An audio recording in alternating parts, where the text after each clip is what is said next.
With remake culture in full swing these last few years, companies seem to get off on bringing back games like the reanimated corpses they are. And while not all remakes are created equal, one such game series that has benefited from them is Resident Evil. For those of you not in the know, Resident Evil is a survival horror game franchise that pits you against hordes of the undead and all manners of bioweapons. Whether you're trapped inside a spooky mansion, a spooky police station, or a spooky European village, the aim of the game is always one thing: survive and escape. You do so through what can only be described as puzzle box style gameplay. Much like a puzzle box, you'll be expected to solve certain elements in order to progress. This could be solving a block pushing puzzle to give you access to more of the map, or a literal puzzle box that contains a key inside of it. What can I say, sometimes it's pretty straightforward. And of course, you're expected to do all of this while managing your extremely limited resources. If you're looking for the perfect example of this in the series' more than 20-year run, then the Resident Evil remake is a good place to start. Originally released in 2002 for the Nintendo GameCube, the Resident Evil remake was everything I could have wanted. It was an updated classic with additional content that became the ultimate version of the title.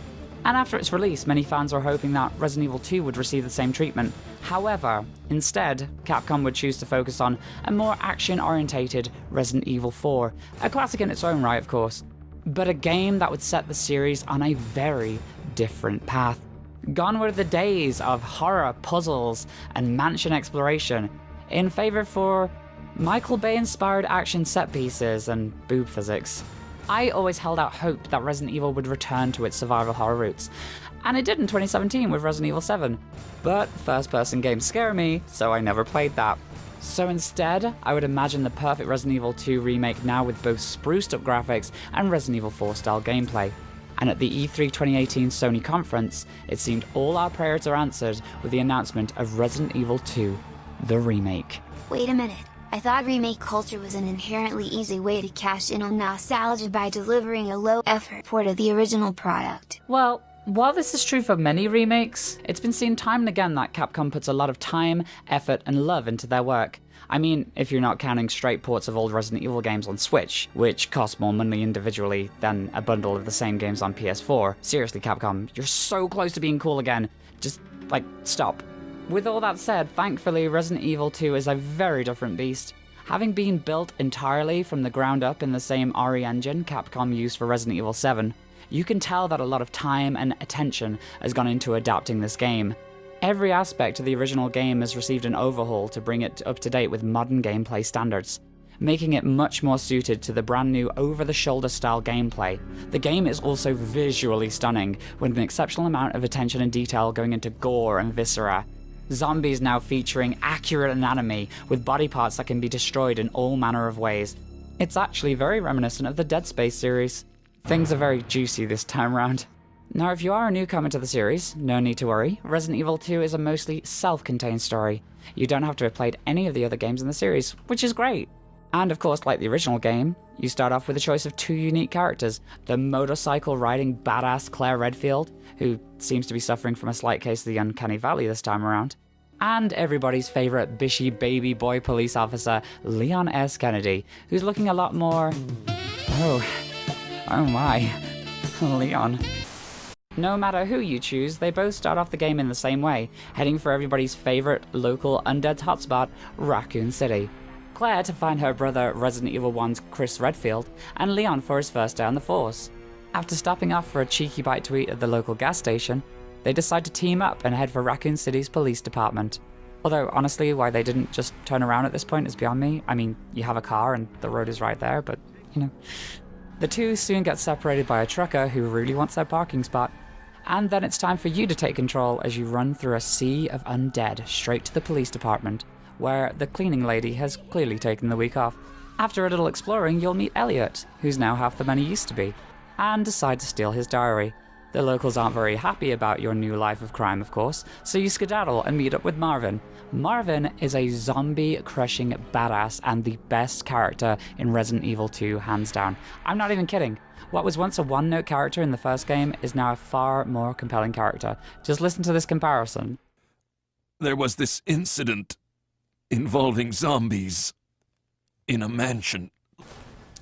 You'll need this. I can't take him. Stop. And don't make my mistake. If you see one of those things, uniform or not, you do not hesitate. He'll explain that all hell has broken loose and you need to get the heck out of Dodge. So it's up to you to explore the police station, solve puzzles, read pamphlets, meet new people, engage in some weird forced sexual chemistry, and, most importantly, find a way to escape the nightmare you've gotten yourself into. Now, each of their campaigns are pretty much identical, besides from some unique story elements and gameplay sections, so don't go into this expecting two entirely different games. If you are confused where to start, I personally find that Claire's playthrough is actually a little easier, so if you're jumping into the game for the first time, you might want to start with her. One key difference you will notice is that each character gains access to different parts of the police station. Each of these areas are only accessible by different keys, so don't be surprised when there are sections of the map that you can't get to, while exploring the cold, dead hallways. But of course you won't be exploring alone. You'll be sharing the station with all manner of things that go bump in the night. Zombos, naked Spider-Men, flesh peppers, DMX, and more. All of whom have taken on a new, seemingly more dangerous guise this time around. You'll deal primarily with everybody's favorite Resident Evil staple, the zombie. What was once an easily dispatched, reanimated corpse is now a lot more menacing. That said, they're relatively easy to deal with, at least early on.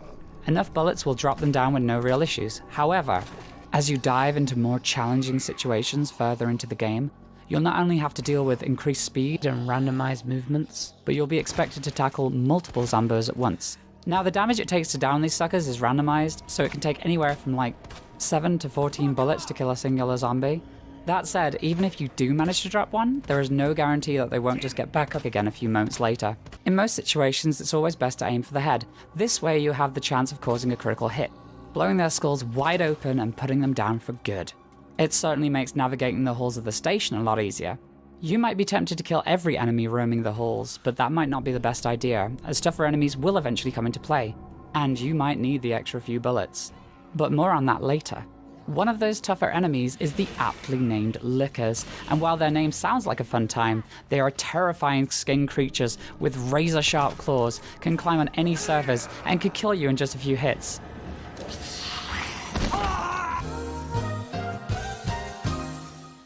Fortunately, they also happen to be completely blind, meaning that in most situations you can just walk right by them.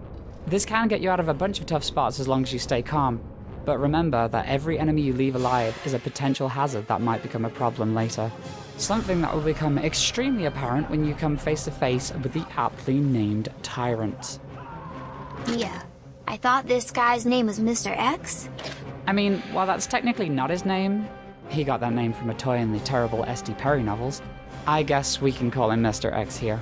Anyway, there is nothing that quite compares to the dread of first seeing this hulking, massive muscle fold a helicopter tail like a tin can. And it's at this point the game gets a lot tougher. Much like the song suggests, you can be sure that he's gonna give it to you. It being a life of pain and hardship.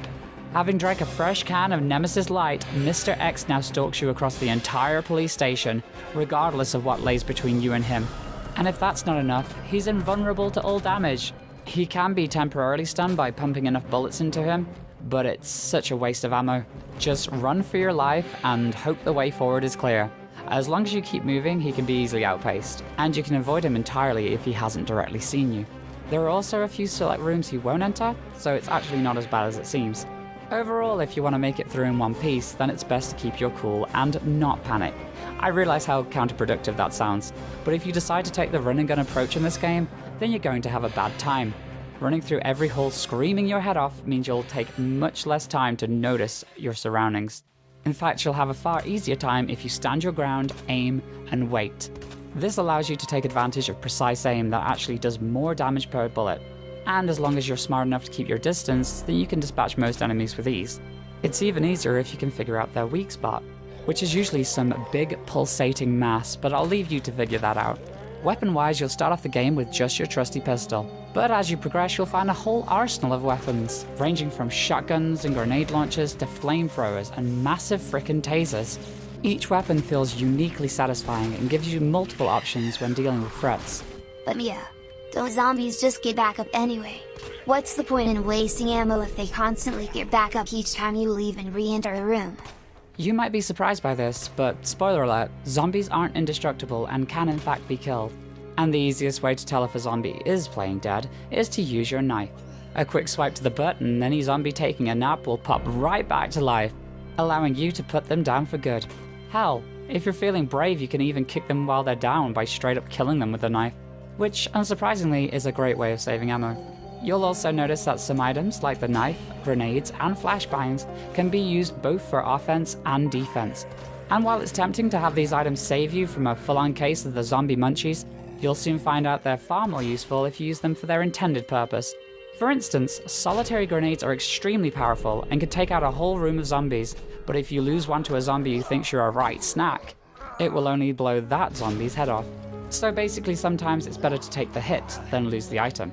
If you do happen to get chewed on more times than my doggy's chew toy, never fear, as there are magical herbs to heal your aching wounds. They come in 3 flavors: mint, strawberry, and bubblegum. And while it's tempting to heal yourself every time you break a nail, it's a really bad idea, as combining these herbs together actually boosts their properties. Green herbs actually only heal 1 tick of damage, whereas if you combine it with a red herb, it will create a full heal. So unless you're actually in the danger state and 1 hit away from death, it's usually a waste of resources to heal. So don't get doing anything stupid like using a first aid spray in caution. It's the equivalent of using explosives to go fishing. I mean, it'll get the job done, but it's using explosives to go fishing. Now, once you've dealt with both killing enemies and navigating the environment, you'll have figured out the game that Resident Evil actually is. Resource management. Your inventory limits you to carrying only a set number of items, so travel light and only take the resources you need to survive. If you do find an item that doesn't have an immediate use, you can always hit up a safe room. These allow you to save your game via typewriter, a Resident Evil staple, and access the box, where you can store everything you don't immediately need and pick them back up later. Don't actually worry about leaving your items, as every box is connected by a magical alternate dimension, allowing you to access your items from any location. As I've said before, resources are limited, so you're encouraged to assess every situation you find yourself in.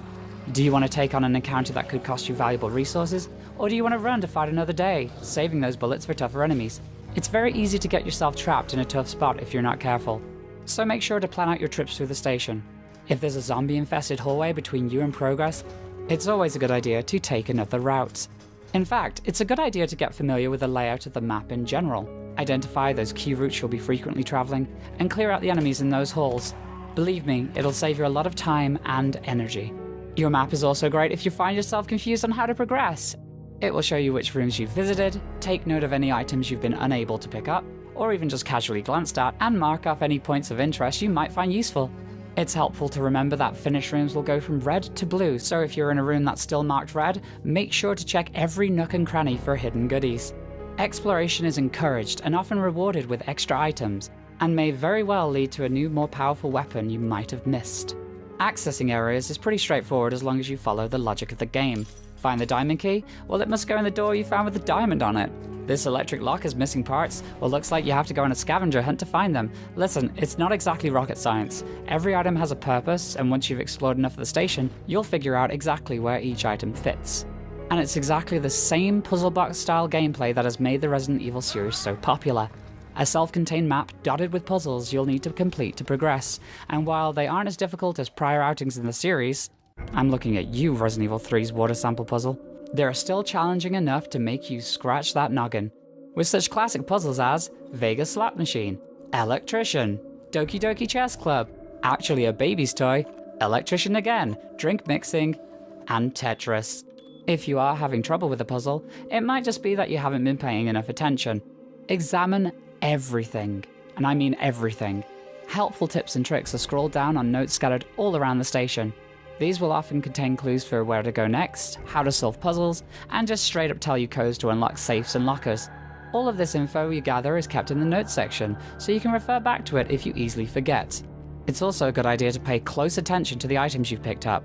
This means going into your inventory and hitting that examine button. You'll often be rewarded with additional information that will help you figure out what that item is used for, or in some cases reveal actions for the item you may have completely missed. Like this badge that you get, that if you flip it around, there's a button right here, and what is that? Oh my god, it's a dongle! And now you know exactly where to stick it. With all that said, if you do make mistakes, don't worry too much. It's incredibly easy to get yourself into a situation where you've ran down the wrong hallway by accident, wasted a bunch of ammo and health in the process, and generally want to die. If you find you've done this, it's probably a good idea to reload your save. Save scumming is actually encouraged, unless of course you're the kind of person that likes to suffer your way through the entire game with no health or ammo. I've seen people do it, and trust me, you don't want to be them. So make sure to rotate your saves so that if you do end up in an unwinnable situation, you can always reload and try again. However, even if you are doing terribly, the game will make things more manageable by way of its adaptive difficulty system. If you are in a bad way, not only would the game give you more ammo, but make each of your shots stronger, raising your critical hit rate and decreasing the amount of damage needing to kill enemies. So, as long as you're shooting zombies in the head, they're far more likely to pop right open like a fresh watermelon. So take this knowledge and fail your way to the game's end credits. Now that you're here, it's time to relax and think back on your adventure. I'm just kidding, get the hell up, there's still more to do. Starting with a newly unlocked second run, which retells the story again from the perspective of whichever character you decided to throw in the trash the first time around. This run is noticeably more difficult, giving you less resources and remixes enemy locations, expecting you to be much more conservative this time around. After completing the second run, you can take on the Fourth Survivor, an arcade-style time attack mode that challenges you to escape out of the sewers all the way to the RPD as Umbrella's top USS operative, Hunk. With only a set amount of resources, this mode is extremely challenging and will have you using everything you've learned in the main campaign, while under the intense pressure of imminent death. On completion, you'll unlock the vegan-friendly mode Tofu Survivor. I won't spoil it here, but believe me, it's even more challenging. A cut above the rest, some might say. If these arcade modes aren't your style, then you can always go hunting for the game's collection of hidden weapons. Most are locked behind completing the game in under a set amount of hours, and a limited number of saves. You'll have to do this in both standard difficulty and hardcore mode, the latter of which cranks up the difficulty and brings back the ink ribbon save system seen in older titles. Collectibles also make a return this time round in the form of raccoon bobbleheads. Destroying these cute little critters is always a good idea, as if you find them all, they'll net you an indestructible golden knife. That said, with the good comes the bad, and this game isn't without its faults. Boss fights in Resident Evil haven't always been the series' strong suit, and that stays true here. Most boss fights boil down to running away from an enemy, shooting at its weak point, rinse, repeat ad nauseum, until the baddie falls down. A task that soon becomes pretty monotonous. The only boss fight that really breaks away from this convention involves a tiny arena and a crane mechanic that's never really presented or even alluded to before the fight, and may very well get you killed several times while you're trying to figure it out. For instance, it's incredibly easy to get stuck in this unavoidable grab animation if you don't know what you're doing.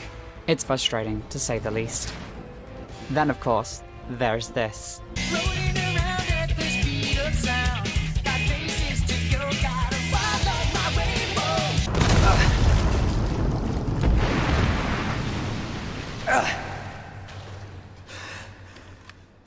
Chew on that, you overgrown son of a bitch.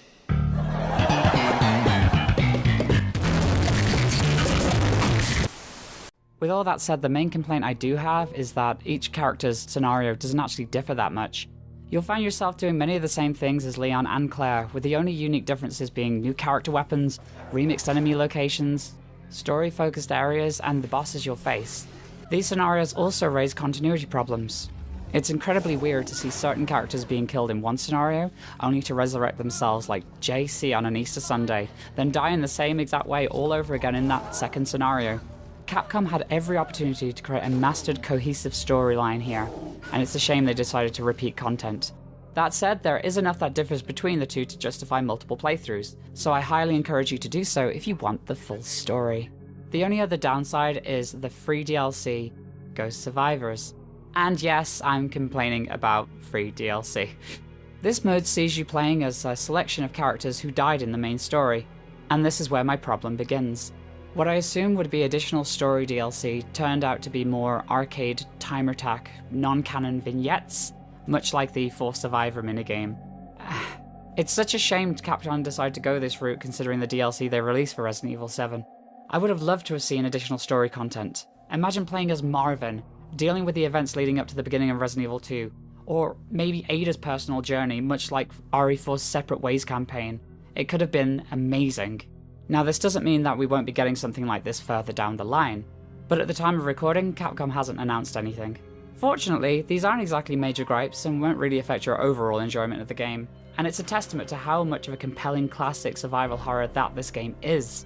Resident Evil 2 is exactly what I wanted out of a modern take on the original. It remixes the elements of the past, updating them to create a highly polished experience that feels like a love letter to 80s action and horror movies, with homages to the Terminator, Aliens, The Thing, and The Shining amongst others. It's honestly my game of the year so far and well worth your time. So if you haven't already experienced it, grab a copy and delve into the world of survival horror. This video was brought to you in part by my Patreon. So if you like what I'm doing and want to support me in creating videos and general internet content, you can support me on Patreon for as little as $1 a month. This gets you access to previews of all content before it goes live, as well as a multitude of other rewards if you back at higher tiers. I wouldn't be able to make these videos without the support of my patrons, so thank you. So that's it for this video. I know it was a bit of a wait for our first video, but what can I say, the last couple of months have kind of sucked and it's been somewhat difficult. From here on out, I'm going to try and do my best going forward.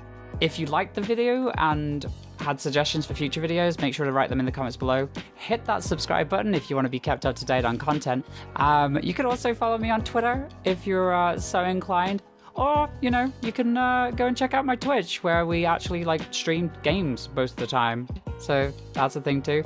But, you know, do whatever you want. I'll see you next time.